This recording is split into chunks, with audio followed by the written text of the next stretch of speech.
Ichki ishlar vazirining tegishli buyrug'i talablari asosida muntazam ravishda Andijon viloyati Ichki ishlar boshqarmasi apparati shaxsiy tarkibi uchun ma'naviyat va ma'rifat darslari o'tkazib kelinmoqda. Bugun 27-oktyabr kuni o'tkazilgan ma'rifat soatida dastlab sharafi mashaqqatidan ustun mavzusida Andijon viloyati Ichki ishlar boshqarmasi boshlig'ining maslahatchisi iste'fodagi polkovnik G'ulomjon Rahimovning ma'ruzasi tinglandi. Unda ichki ishlar tizimidagi har bir xodimning xizmat burchi nafaqat kasbiy mahorat, balki yuksak ma'naviyat va vatanparvarlik tuyg'ulariga asoslanishi lozimligi ta'kidlandi. Shu bilan birga fidoyi xodimlar misolida soha vakili bo'lish qanday mas'uliyat va sharafli ekanligiga alohida e'tibor qaratildi.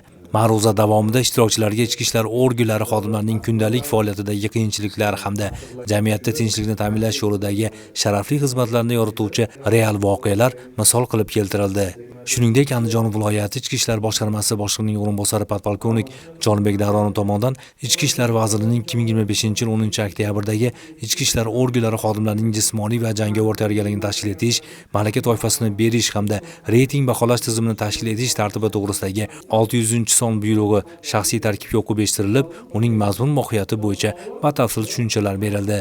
Bundan tashqari xodimlar bilan bog'liq noxush holatlarni oldini olish, shaxsiy tarkibning ijtimoiy himoyasi masalalarida ham atroflicha so'z yuritilib, kelgusida bajarilishi lozim bo'lgan vazifalar belgilab olindi.